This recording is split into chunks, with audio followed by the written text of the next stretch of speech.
In the intricate tapestry of Sneako's reflections, the essence of his most meaningful moments emerges, a mosaic woven with threads of familial warmth with the calming words of Abba and Preach urinating in his ear.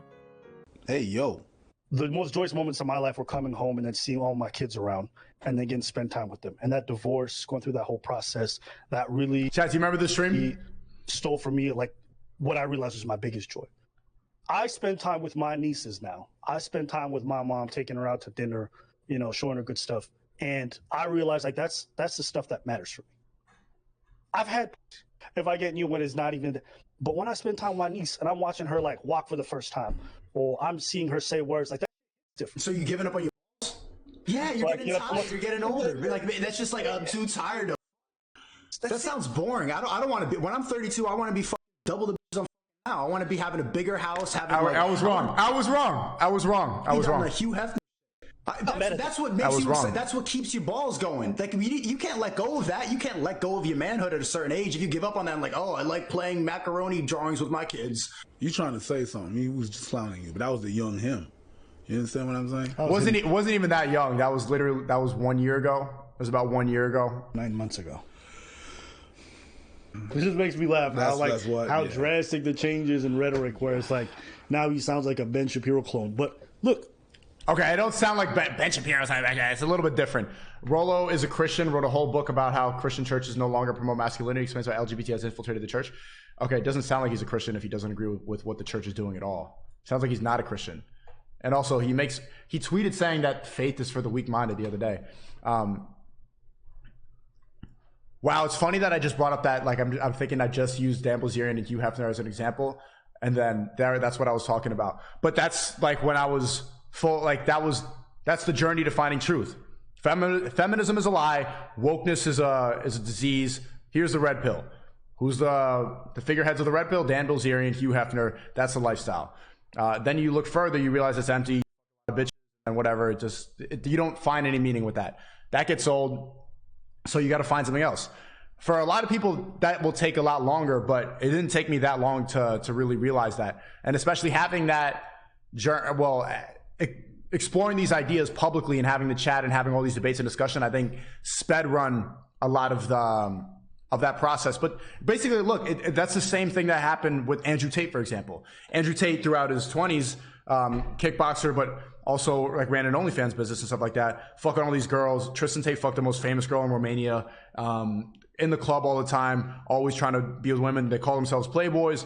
And then afterwards, they realize they can fuck any girl. This is meaningless. What else is there to do?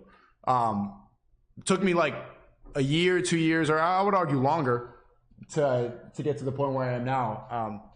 But it's basically the same journey. You could find, I think this is the path for a lot of men.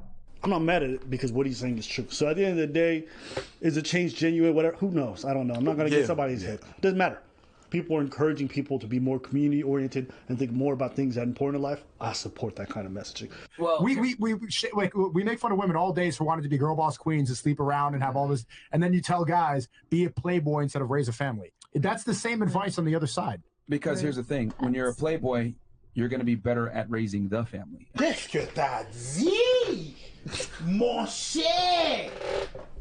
Mon cher. Being a playboy makes you better at raising a family? No, you said the family. Which family we talking about? Because playboys tend to have multiple families. And I'm going to tell you, those kids don't look at that dad and think, wow, what a wonderful guy.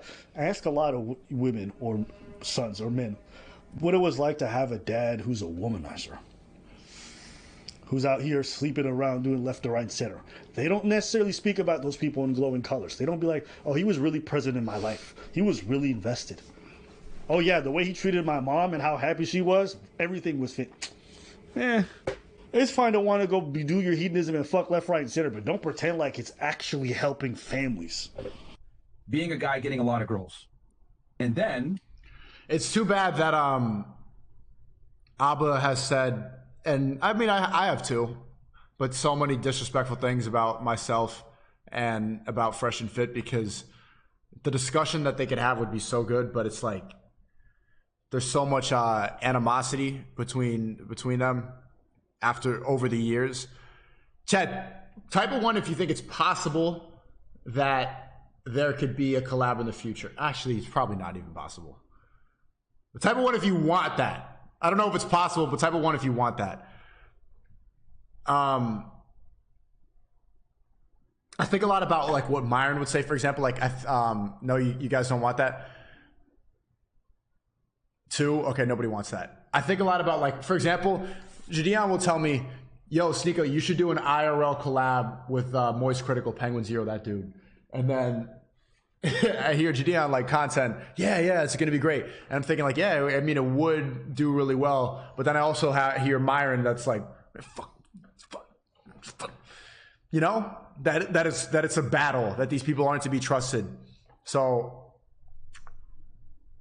that's kind of the balance between like loyalty and honor and respect with social media culture. Because on social media, there is none. Like, it's just about what will get the most views, who's going to get the most clicks, like who's going to look good for optics, who can get the most content, who can get the most money out of this. And then you throw loyalty, respect, and all the basic things that men usually have when interacting with each other. You throw that out the window for content. And you kind of saw that what happened with Rolo and Destiny when we were talking on StreamYard. We're talking on Zoom or whatever. You know, people throwing insults back and forth. It's kind of angry, getting clips. And then, like, when we met in the studio, it's just like Rolo just shook my hand. He's like, hey, what's up, man? He patted me on. As he delves into the corridors of personal growth, a metamorphosis unfolds, transforming his perspective on relationships and the very fabric of existence. The wisdom bestowed upon Sneako by Andrew Tate, a former kickboxing luminary, reverberates through his contemplations. The stark realization of the emptiness in a playboy lifestyle resonates, replaced by a clarion call for values rooted in community and meaningful connections. In this paradigm shift, Sneako becomes a vocal proponent of men embracing the richness of meaningful relationships and the sanctity of family bonds over the transient allure of casual encounters. Amidst the tapestry of Sneako's musings, the specter of animosity looms large. The fissures between Abba and Preach and Fresh and Fit are acknowledged, their turbulent history echoing the volatile landscape of online content creation. Sneako, however, paints a canvas of possibility, suggesting a potential collaboration between these titans of digital discourse. Yet, the brushstrokes of reconciliation face challenges, stained by the disrespectful remarks that linger in the corridors of the past. As Sneako contemplates the delicate dance between loyalty and the cutthroat nature of social media culture, a poignant question emerges: can respect and honor thrive in an arena where views and clicks often reign supreme? The landscape becomes a battlefield where the clash between principled allegiance and the ruthless pursuit of online success unfolds, leaving Sneako to grapple with the complexities of this modern-day dilemma.